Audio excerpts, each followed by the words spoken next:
Avant l'épidémie, la France connaissait un paradoxe. Il y avait à la fois un nombre élevé de chômeurs et plusieurs centaines de milliers d'emplois non pourvus, c'est-à-dire attendant des candidats. La réforme avait pour objectif de pousser les chômeurs à accepter un travail en diminuant le montant ou la durée des allocations qui leur sont versées.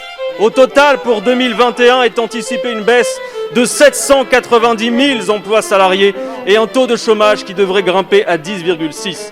Et c'est à ce moment précis que vous choisissez d'appliquer votre honteuse réforme de l'assurance chômage qui va baisser de 17 à plus de 40% les indemnités de 1,15 million de personnes dès la première année. C'est une tragédie pour tous ceux qui ont des petits boulots et qui sont rémunérés en complément par l'assurance chômage. Une déflagration, une tragédie, appelez ça comme vous voudrez, pour tous les plus pauvres, pour tous les plus fragiles, pour tous les plus précaires.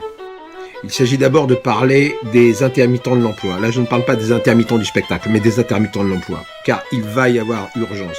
Pour les chômeurs touchés, 3 possibilités. Soit ils n'auront plus de chômage du tout, soit ils y auront droit, mais plus tard, soit encore la somme qui leur sera versée sera ampuée.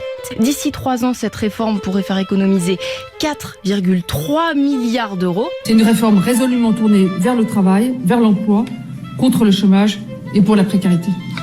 Et contre la précarité. Merci beaucoup, Madame la Ministre. Même l'argument budgétaire a perdu de son poids. Pourquoi vouloir économiser quelques centaines de millions au risque d'appauvrir les intermittents alors qu'on déverse des dizaines de milliards, des centaines de milliards d'euros pour limiter la casse sociale de l'épidémie?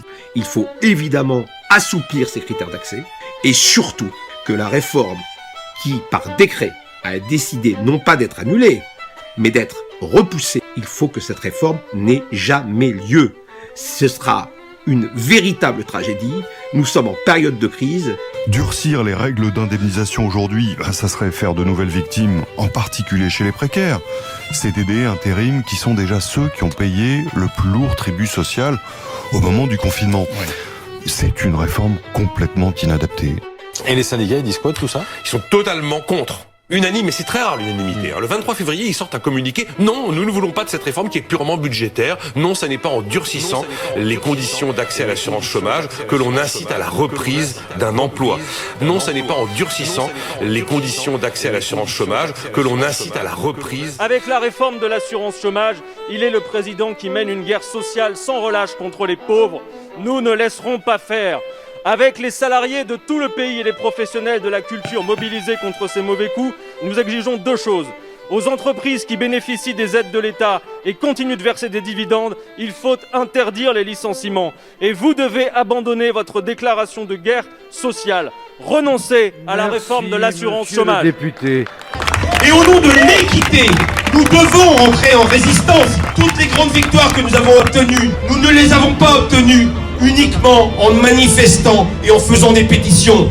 Nous les avons obtenus en faisant des actions de désobéissance civile, en résistant. Si le gouvernement ne veut pas entendre, nous allons devoir rentrer en résistance.